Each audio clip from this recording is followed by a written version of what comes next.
Hello, everybody. This is Paul Thorn. I'm sitting here. I'm very excited to come to y'all with another episode of Tales and L's, where I get the privilege to talk to some very talented people.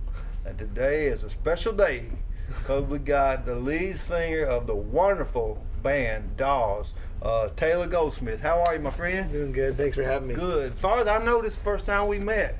I feel like we've met on the boat once, like on the stairs or something. We may have. I don't know why people look the same, Yeah. you know. Yeah. But anyway, the first time I saw y'all was on the boat a few years back before the pandemic. And the first song I ever heard y'all play was Feed the Fire. Oh, cool. And it just, from then I became hooked, man. That's awesome. And I actually, I run every morning, and I got a list of songs. It's my running songs, and Feed the Fire is one of them. Sweet. That's a cool first. And I kind of made up my own meaning to that song, and I'll tell you what mine is and see if it lines up with yours. Yeah. To me, it was like about all that glitters is not gold. Yeah. Is that kind of what it's trying to say? Yeah, basically, I think like anybody that does this for a living, or any kind of entertainment or art. I think that there's two minds going on at once. One is pure ambition, and one is like, how do I do more? How do I get more? How do I stack these records? How do I try to make a little more money to take care of the people I need to take care of? And that's, I think, if that's nurtured correctly, that can be a good emotion. But it also can be pretty ugly and dark.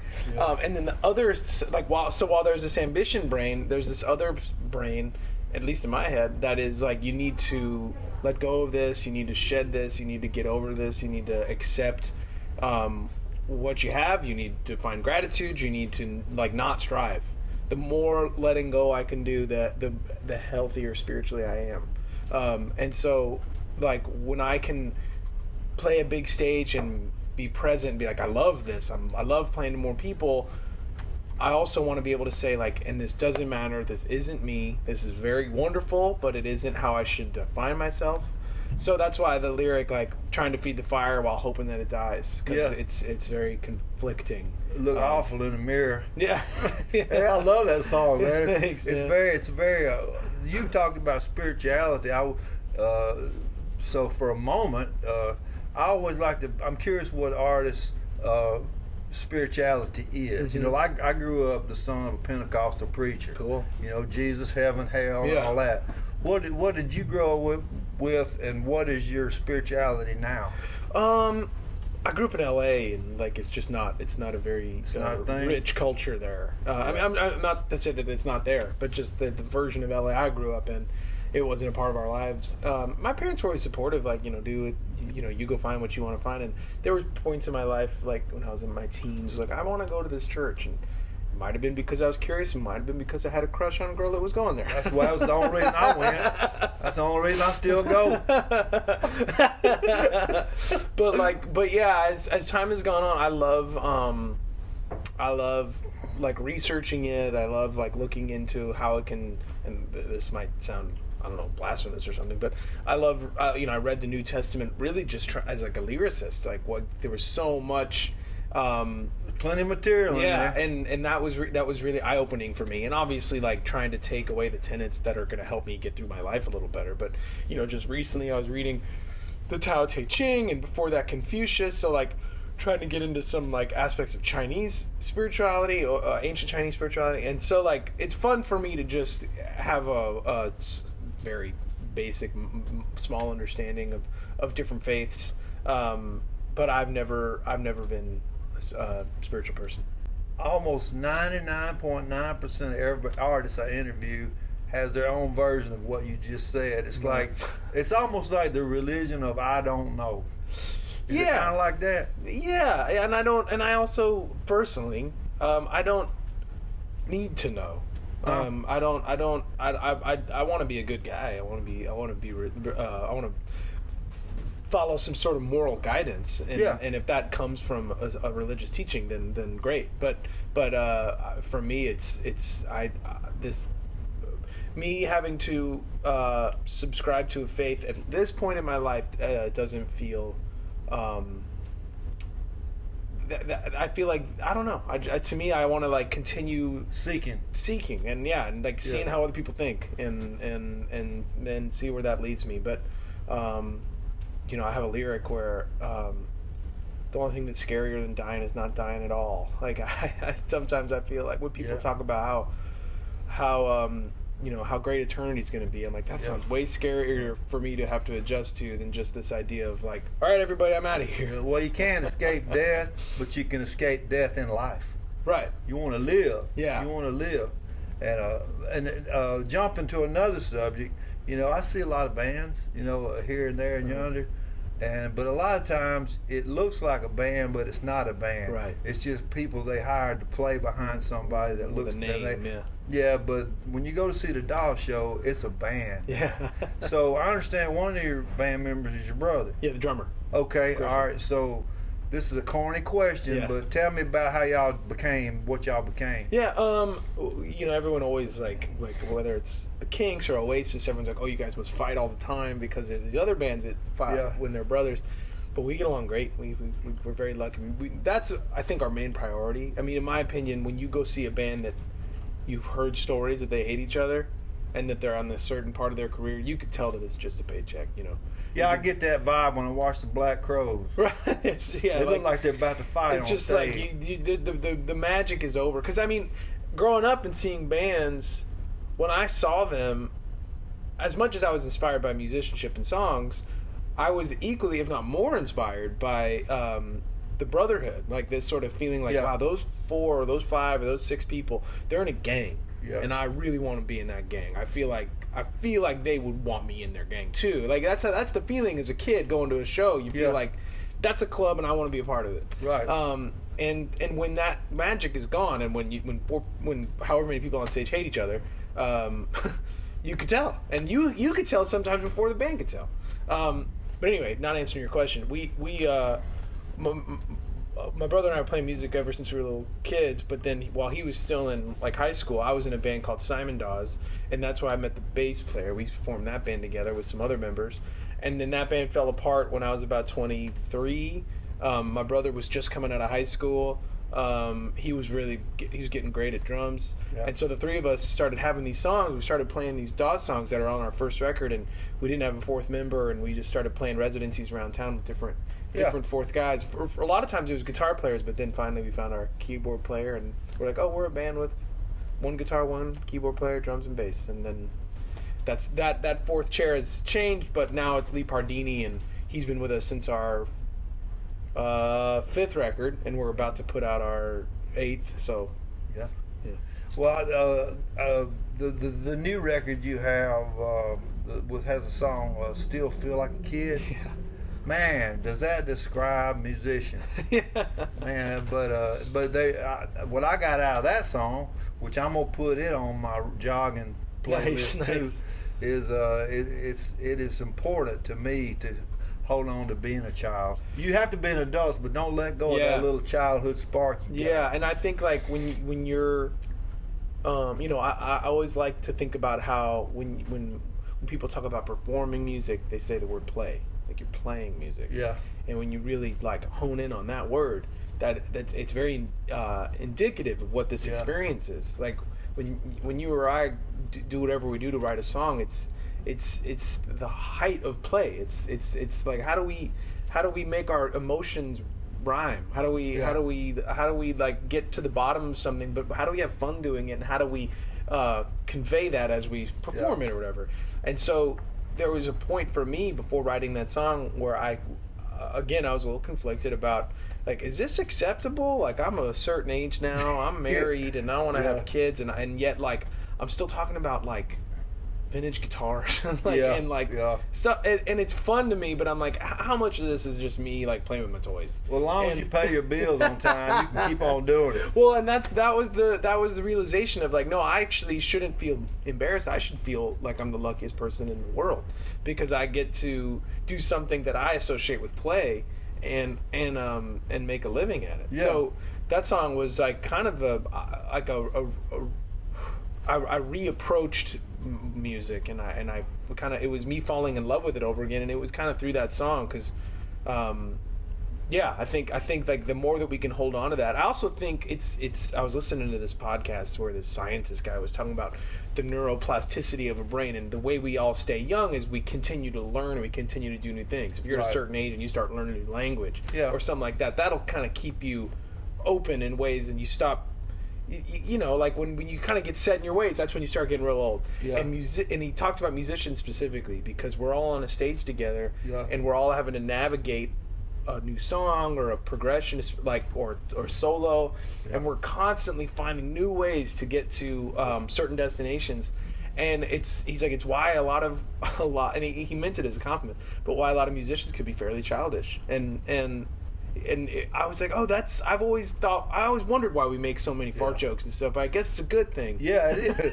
Yeah, like my people walk up to me all the time and they say, Paul, where are you playing next? And I'll say, I don't know. Yeah. My manager knows. Yeah. All I know is they told me to be out in the lobby at the hotel at 10 o'clock, and I'll be there. Yeah. And wherever they take me, I'll get up there and do my thing. Yeah.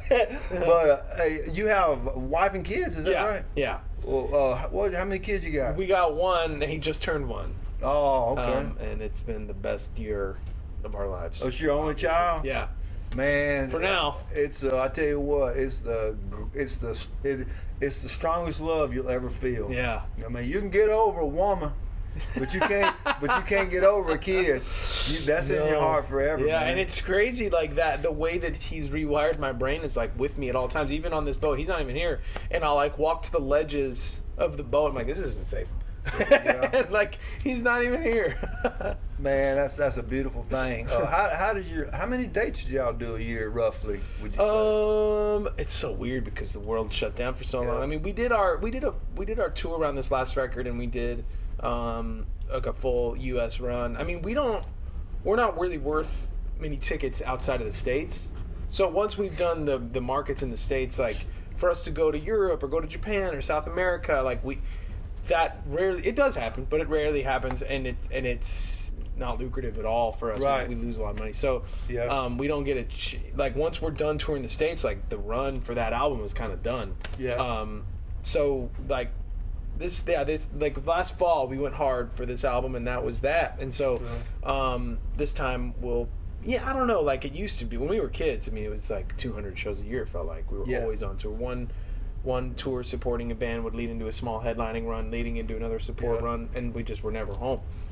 And now it's a lot less, and it needs to be because, I mean, we can't be away from our families as much. It's hard. Yeah, I feel you, man. I have 2 daughters myself, but it seems like when you're gone, your wife has a lot on her shoulders, man. And people that don't, people that ain't married to an artist, they think, you're married to the lead singer of Dawes. That must be awesome. Is it? Yeah. Because they have to put up with a lot, man. Yeah. When you're home, you like to jump in there, I'm sure, and help them do. Do everything I can. But even then, it's like he's not the same kid 2 days in a row, and so everything that was working when I was home 2 weeks ago. It's like, oh no, that doesn't work anymore. I'm like, I have to relearn how to do all this stuff.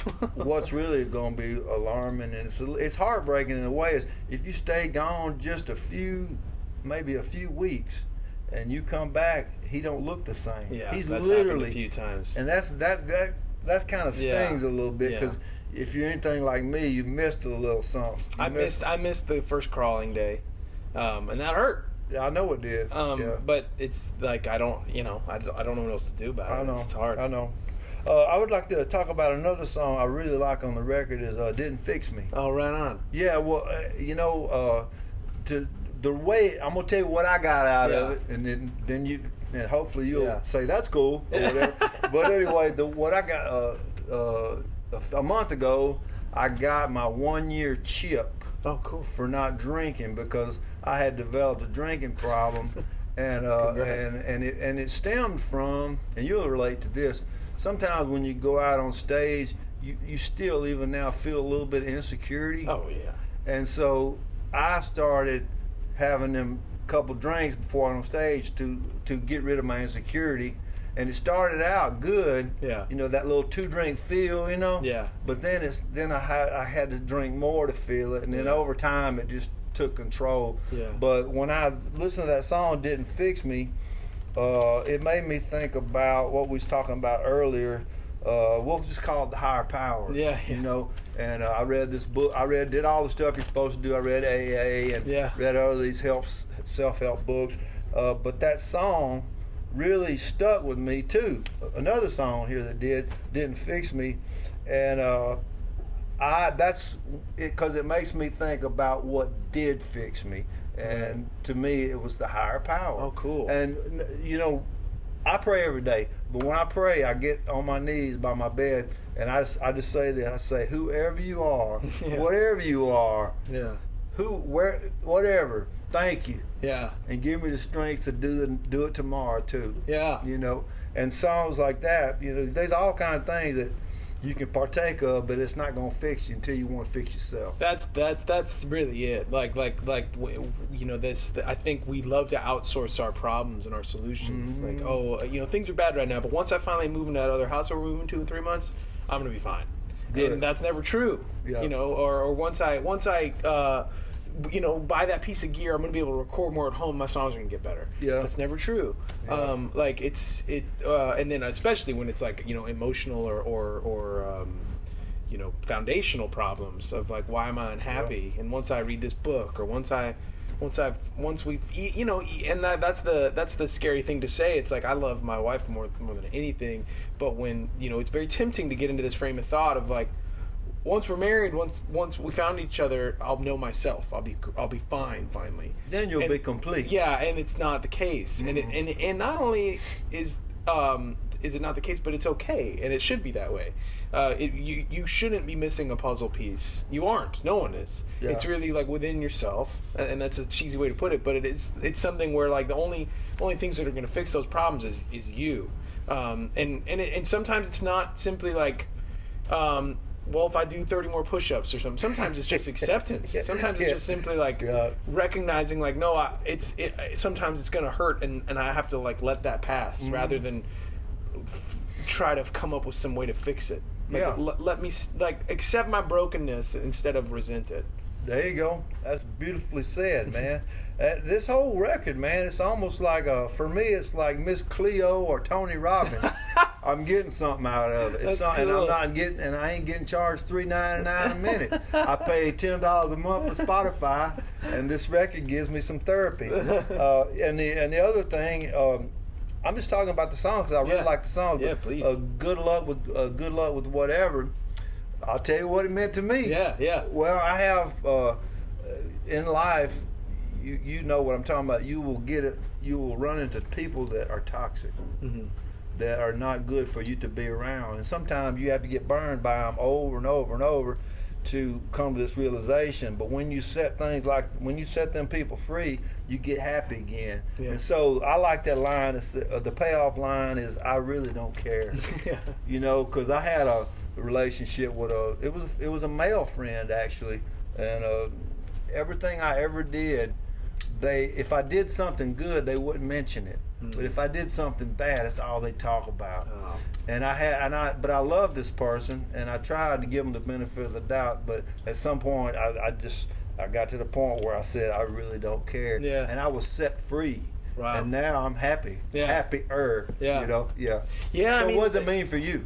Yeah. Well, there's a lot, like that whole album. Like, you know, there's another song called "None of My Business" where it's like it's sort of saying the same thing of like recognizing what I have control over and what I don't have control over, and sort of relinquishing that responsibility and remember, because sometimes, like, you know, I've been around friends that are having different political opinions, and there's this like human, like, chemical impulse to have an opinion, to just throw myself into a conversation, and sometimes like I'll hear someone talking, and I try to keep this other voice in my head of like, I don't have to have a thought about this. I can let his thoughts. You don't have to get in it. Yeah, I can let his thoughts happen or her thoughts happen, and I can say, "Wow," and I can take it in, and I can hear them and be there for them. Yeah. I don't. But I don't have to offer anything. I don't have to like come up with a response or a disagreement or anything. And I've had those relationships. Their dream is they want you to respond. Right. Because it'll make them feel like they exist. Right. Yeah, that's true. Like sometimes baiting each other is something that makes you feel like, well, now you're thinking about me. That's it. And not that I'm not thinking about it, but sometimes like someone will say something like, I know that sounds weird to me, but that's how they feel, and Yeah. who am I in their life? I'm not going to change their mind. One rule I establish is I don't argue on the internet. Oh, you know, yeah. But like this is a little petty example, but I do artwork and I put a piece of artwork on my Facebook just so the fans could look at it, or Yeah. whatever. And they were saying, "Oh, this is great, Paul." And then one person goes, "This is the worst piece of art I've ever seen." And I replied, "I agree." Yeah. Because they was trying to get me mad. You know what I mean? Well, Yeah. and it's also like, I mean, it's that the internet is especially strange because nobody would speak the way that they do on the internet to someone's face. It's Yeah. sort of the way that people are during the traffic jam, or if Yeah. someone cuts them off and they start swearing and getting really angry. They wouldn't have done that if that person Yeah. was standing there. It's So like, I think of the internet as like constant peak road rage. Everyone is operating in road rage at all times. It's a coward's place to argue. Yeah. It's a coward. Yeah. Yeah, and it's and sometimes I feel for those people, because sometimes it's like, oh, no one's listening to you in your life. No one is. Because if they were, Yeah. you wouldn't feel the need to bring that energy here to give an opinion that no one cares about here either. Yeah. But at least you have the space to say it. Yeah, sometimes like people be like, I disagree with what the band is doing for these reasons, or I think it was in poor taste, blah, blah, blah. I'm like, I feel bad for that person, Yeah. that they think that we would care, and to me it just says, Right. oh, no one in their life cares.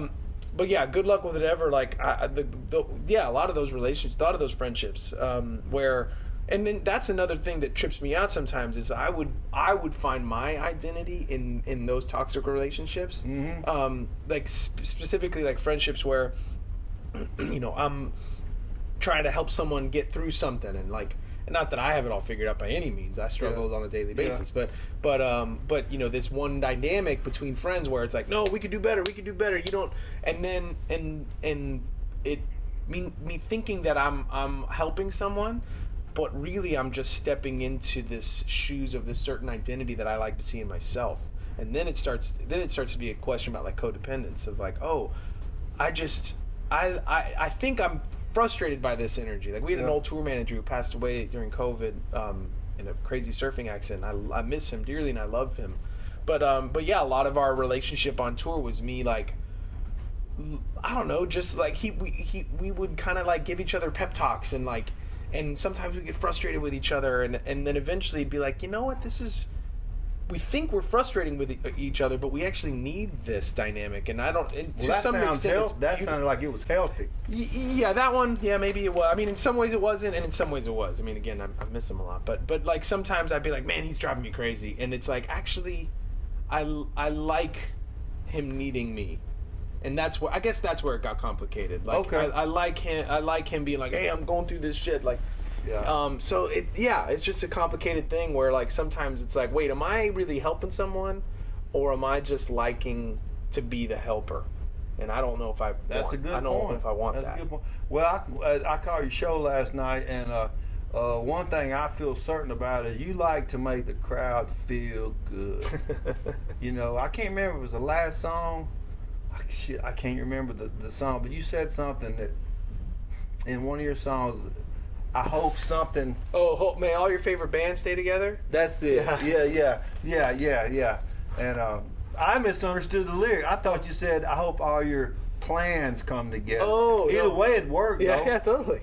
Yeah, but when you said that line, I looked at people's faces and it just lit their face up, and it gave them encouragement. Yeah. You know, and that's what that.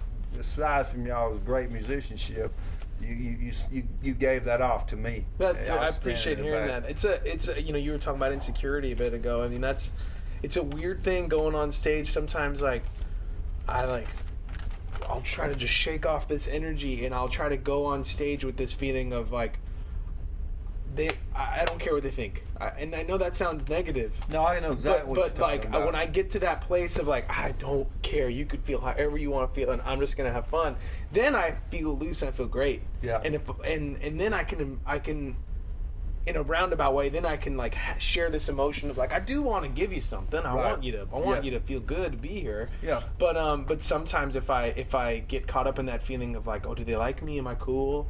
Am I not That's cool? all of us. Then That's I'm all dead. of us. I'm dead. Like, Yeah, you'll see me at the yeah. mic and I'm just standing like that the whole show. Well, to be an artist, you have to own that you are looking for a certain amount of adulation. That's Oh, just that yeah. comes with it. Oh, you know, yeah. we've been doing that since we were little kids. you Yeah. know? I mean, I got in an 8th grade talent show and sang with my Ovation guitar. I sang Lionel Richie's 3 Times a Lady. Nice. I won first place, and that was my catapult. Yeah. And I was like, I want this. Yeah, totally. Yeah, Totally. yeah. Like, yeah, it's like you gotta recognize like you like the attention on you. Even But though... it's like my grandfather says, smell flattery, don't taste it. That's You cool. know what I mean?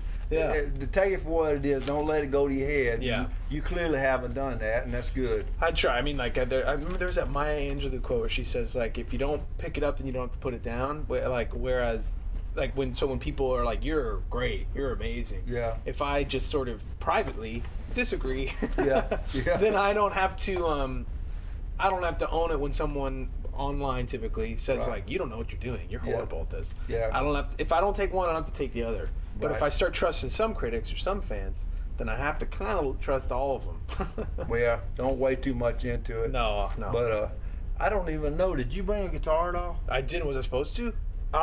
Well, you don't have to. I Oh, was going to I ask you didn't. to sing a song. Oh, man. dang. But, Sorry. that's all right. But you know what? I tell you what. I'm a big fan. Thanks. I don't say that to everybody, but I mean, it's like I said. I see lots of bands, but they're not real bands. And this band is the real deal. It's like everybody. I watch y'all. Everybody has a specific part, and they play it. and that's why the dynamics and the songs are so amazing. And it's a privilege to have you Thanks, on my man. show, This was man. fun. Yeah, I'm looking forward to this. And y'all, if you don't know about Dawes, you need to. All you 5 people that's watching this, I want y'all to check them out. They're great. And I just want to say thanks again, Taylor. Yeah, man. And I wish you luck. And I'm proud you're a father now. Thanks, man. You got so many things to look forward to. And all right, everybody, check this man out, Dawes. They're amazing. And so long for Tails and L's. And as I always say, watch it, sucker.